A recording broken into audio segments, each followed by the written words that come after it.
አርዕስተ ዜና። የሃይማኖቶችን አስተምሮ ለሰላም ሴት ግንባታ መጠናከር ልንጠቀምበት ይገባል ተባለ። በሱዳን በህፃናት ላይ የሚደርሰው ጥቃት 50 በመቶ መጨመሩን ዩኒሴፍ አስታወቀ። የቀድሞው የፊልስጤም ሚኒስቴር ሼክ ሐቲም አልበክሪ በእስራኤል ቁጥጥር ስር መዋላቸው ተገለጸ። የፊልስጤሙ ታዋቂ ፖለቲከኛ ማርዋን ባርጉቲ በእስር ቤት ጥቃት እየተፈጸመበት መሆኑ ተረጋገጠ።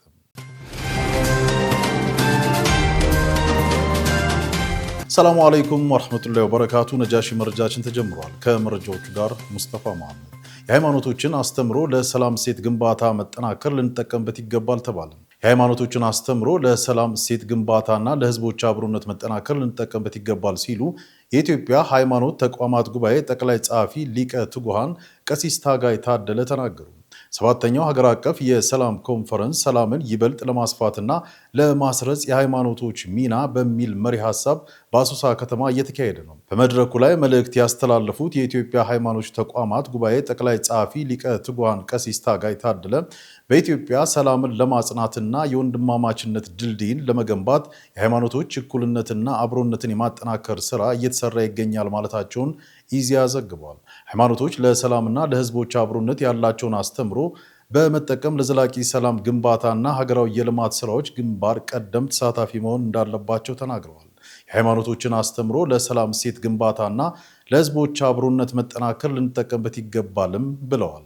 የሃይማኖት ካባ ደርበው በህዝቦች መካከል ግጭት ለማስነሳት የሚሞክሩ ግለሰቦችን በማውገዝ የሃይማኖቶችን መቻቻልና አብሮነትን በሚሰብኩ ጉዳዮች ላይ ትኩረት አድርገን መስራት ይኖርብናል ብለዋል።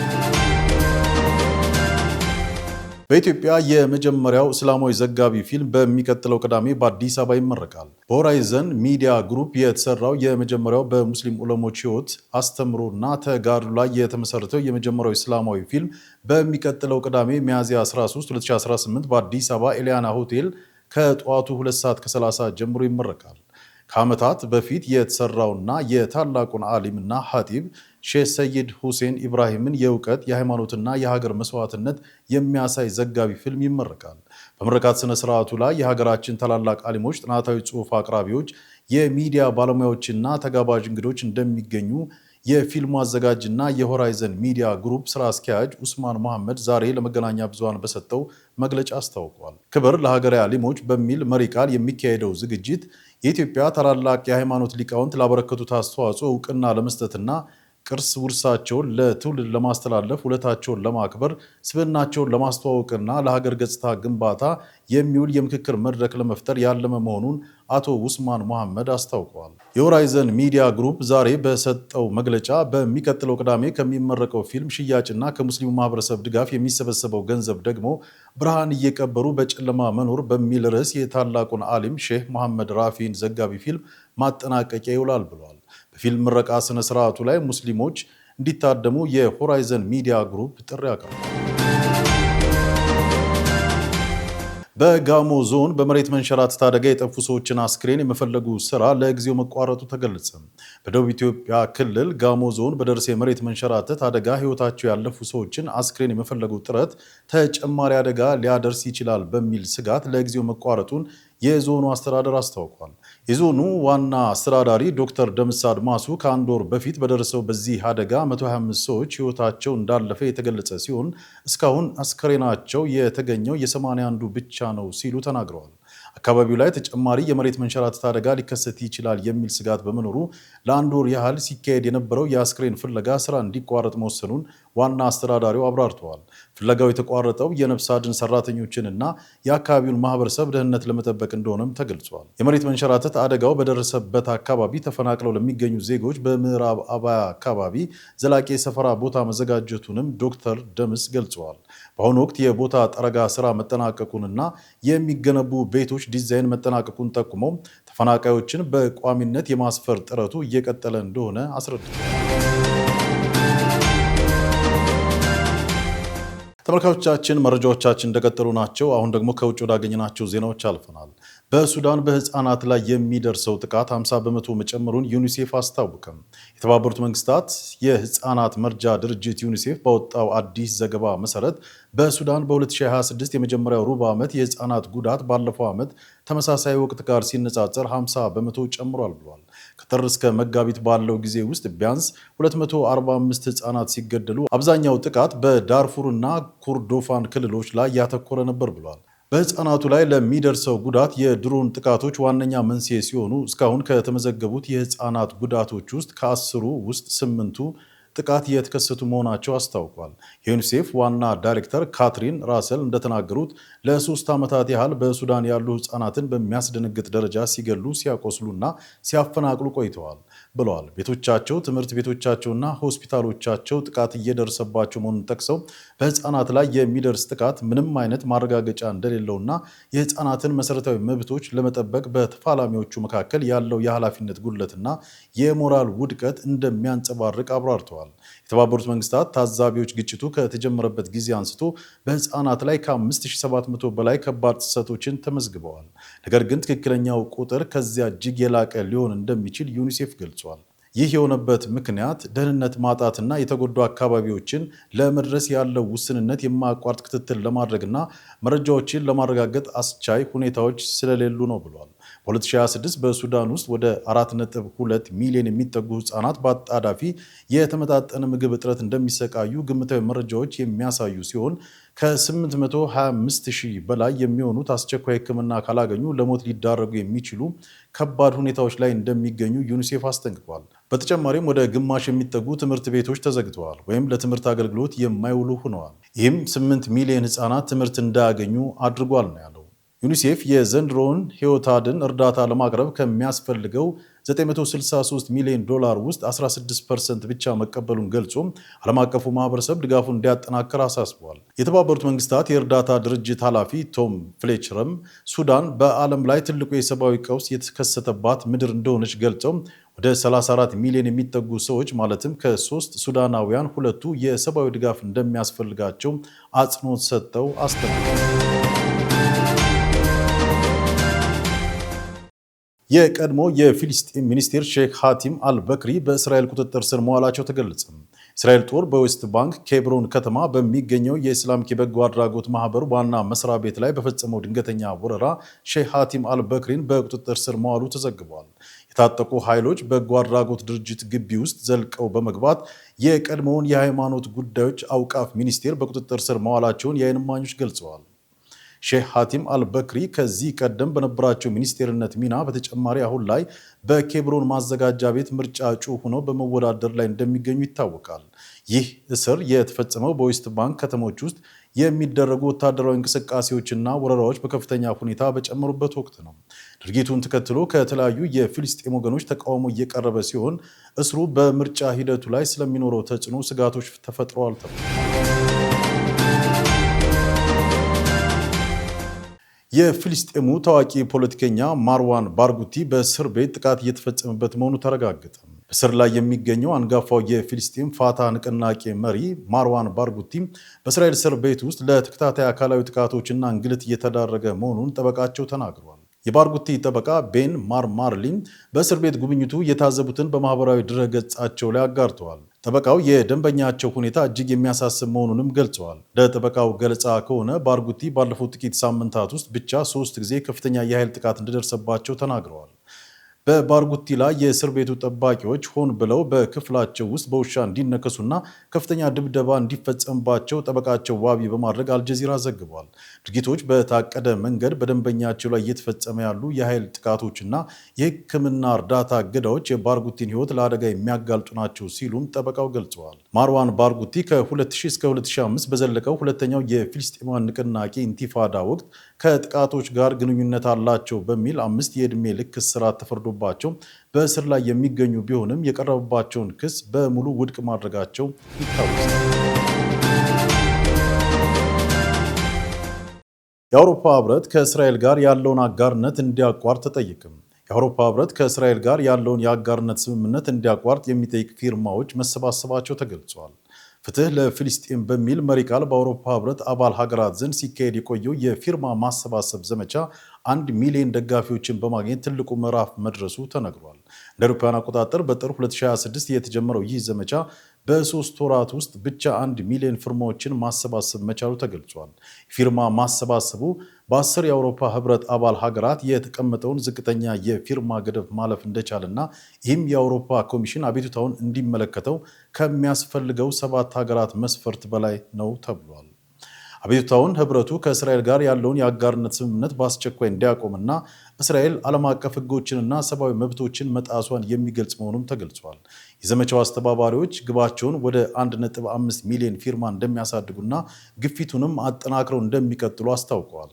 የአውሮፓ ህብረት ህግ እንደሚደነግገው አንድ የዜጎች ተነሳሽነት 1 ሚሊዮን ፊርማ ካገኘና በ7 ሀገራት ተቀባይነት ካለው የአውሮፓ ኮሚሽን ጥያቄውን በይፋ የመመርመር ግዴታ እንዳለበት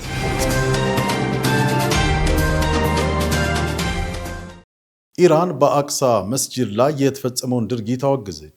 የኢራን የውጭ ጉዳይ ሚኒስቴር ቃል አቀባይ እስማኤል ባቃይ የእስራኤል የብሔራዊ ደህንነት ሚኒስቴር ኢታማር ቤን ጊቨር በአቅሳ መስጂድ ግቢ ውስጥ በመግባት የፈጸሙትን ድርጊት ቅዱስ ስፍራን መድፈር ሲሉ በጽኑ ኮንነዋል። ቃል አቀባዩ ባወጡት መግለጫ የጽዮናዊ አገዛዝ በአይሁዳዊው ስም የቅድስት ከተማዋን አልቅዱስ እስላማዊና ታሪካዊ ማንነት ለመለወጥ እየሰራ ነው ሲሉ ከሰዋል።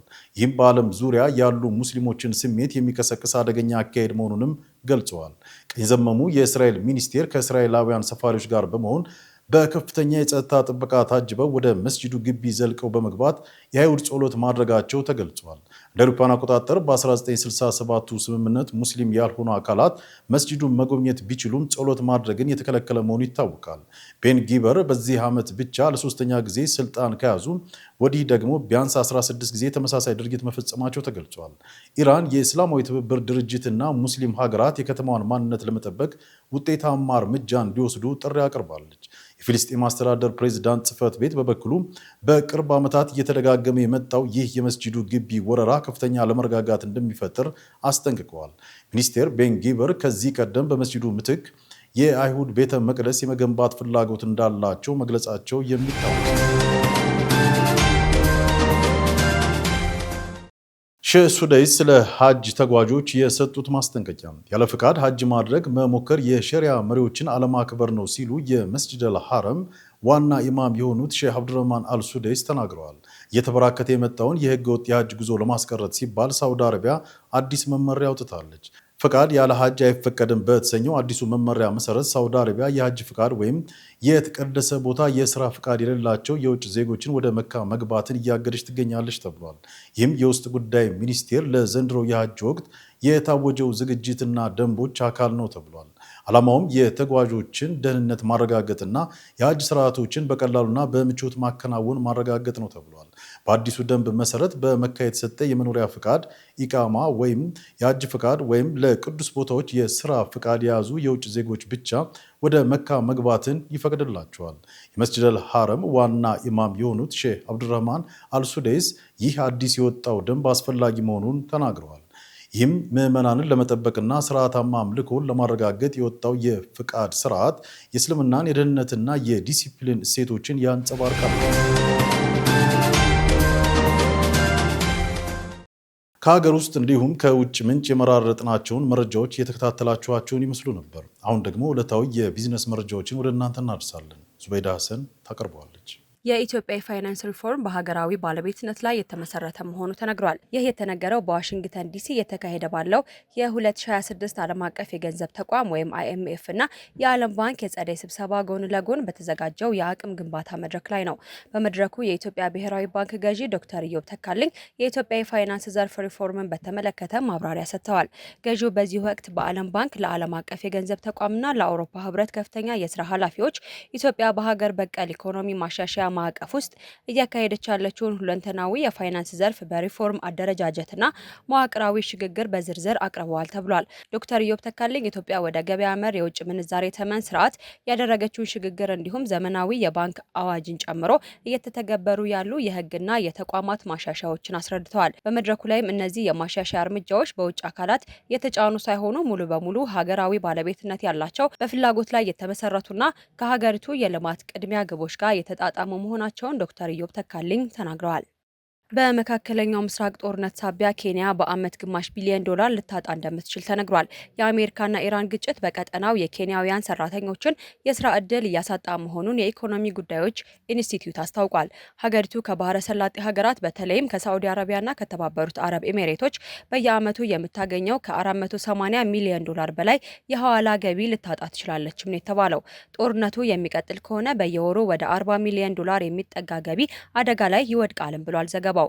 የባህረ ሰላጤ ሀገራት ለኬንያ የመሰረተ ልማትና የኢነርጂ ግዢ ቁልፍ የገንዘብ ምንጮች መሆናቸውን ሪፖርቱ ጠቁሟል። ይህም እንግዲህ በሀገሪቱ ለረጅም ጊዜ ለሚቆይ ቀጠናዊ ያለመረጋጋት ይበልጥ ተጋላጭ እንድትሆን አድርጓታልም ተብሏል። ግጭቱ የሚቀጥል ከሆነ የሀገሪቱ የውጭ ምንዛሬ ክምችት ጫና ውስጥ ሊከት እንደሚችልም ተገልጿል። በተጨማሪም የነዳጅ ዋጋ መጨመር የትራንስፖርትና የምርት ወጪ ከፍ በማድረጉ የኬንያ የግል ዘርፍ ባለፉት 8 ወራት ውስጥ ለመጀመሪያ ጊዜ በመጋቢት ወር ቅነሳ አሳይቷልም ተብሏል። ሳዑዲ አረቢያ ከመጪው ግንቦት ጀምሮ ለቻይና የምትልከውን ነዳጅ በግማሽ ለመቀነስ ማቀዷ ተሰምቷል። በመካከለኛው ምስራቅ የተባባሰ የመጣው የጸጥታ ቀውስ በዓለም አቀፍ ደረጃ የነዳጅ ገበያ ላይ ከፍተኛ ጫና እያሳደረ እንደሚገኝም ተስተውሏል። የዓለም ግዙፍ የነዳጅ ላኪ ሳዑዲ አረቢያ ወደ ቻይና የምትልከው የድፍድፍ ነዳጅ መጠን በሚቀጥለው ወር በግማሽ እንደምትቀንስም አስታውቃለች። ሳዑዲ አራምኮ በሚያዝያ ወር 40 ሚሊዮን በርሚል ነዳጅ ለቻይና ያቀረበ ሲሆን በግንቦት ወር ግን ይህ መጠን ወደ 20 ሚሊዮን በርሚል ዝቅ ይላል ተብሏል። በሆርሙዝ ባህር ሰርጥ አካባቢ የተፈጠረው የጸጥታ ስጋትና የመርከቦች እንቅስቃሴ መገደብ ለውሳኔው በምክንያትነትም ተቀምጧል። ሳዑዲ አረቢያ በሆርሙዝ በኩል ያለውን አደጋ ለመሸሽም በቀይ ባህር ላይ የሚገኘውን የያቡ ወደብ እንደ ዋና አማራጭ ለመጠቀምም ጥረት እያደረገች ትገኛለችም ተብሏል።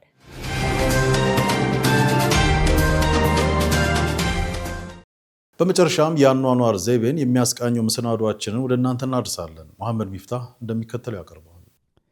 የተሻለ ህይወትና የተሻለ ኑሮን በመመኘት በአረብ ሀገራት ለዓመታት በስደት ሰርተው ያጠራቀሙትን ጥሪት ወደ ሀገር ቤት ሲልኩ የቆዩ ኢትዮጵያውያን ሴቶች ወደ ሀገር ቤት ሲመለሱ በቤተሰቦቻቸውና በፍቅር አጋሮቻቸው ክህደት እየተፈጸመባቸው እንደሆነ ይናገራሉ። ለ26 ዓመታት በሳውዲ አረቢያና የመን የሰራችው ራህመት አሊ ሞታለች ተብሎ በፍርድ ቤት ተመስክሮ የሰራችውን ቤትና ገንዘብ ቤተሰቦቿ እንደወረሷት ትናገራለች። ሌላኛዋ ባለ ታሪክ በጆርዳን ለዓመታት የሰራችው ፋጡማ ኢብራሂምም የወደፊት ውሃ አጣጭ ይሆንሻል ተብሎ ኒካ ያሰርኩለት ሰው የላኩትን ብርና የቤት ዕቃ ቀማኝ ትላለች። በዱባይ ኩዌት ከ6 ዓመታት በላይ የሰራችው ሳዕዳ መሐመድም ይህ በአረብ ሀገራት ያሉ የበርካታ ኢትዮጵያውያን ሴት ሰራተኞች ችግር ነው ስትል ትገልጻለች። ማህበረሰቡ በአረብ ሀገራት ስለሚኖሩ ሴቶች ያለው የተሳሳተ አመለካከት በብዙ እንደጎዳቸው ራህመት አሊ ትናገራለች። ከትዳር እንኳን ጥሩ ትዳር ይዘው የምታየው እዚህ ያሉትን ነው። እኛ የተሰደድነው አይደለንም። እኛን እንደ እብድና ቀውስ ነው የሚያዩን። ለምሳሌ ጓደኛ አባቷን ገድላለች። አባቷን የላኩትን ብር የሰራው ብር ፈልጋለሁ ስትል የለሽም ብር የሚባል ነገር የለም ሲላት አናታቸውን ብላ ገደለቻቸው።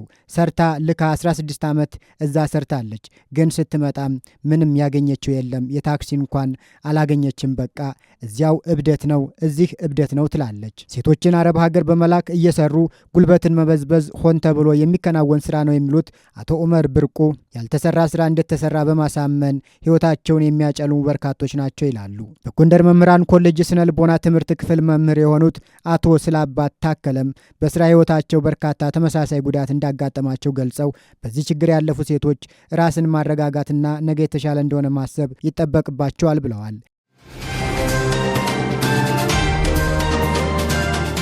ክቡራትና ክቡራን ተመልካቾቻችን ከነጃሽ ቲቪ ወደ እናንተ ሲደርስ የነበረው የዜና ሰዓታችን በዚሁ ተጠናቋል። ከዜናዎቹ ጋር አብሬያችሁ ቆይታ ያደረኩት ሙስጠፋ መሐመድ ነበርኩ።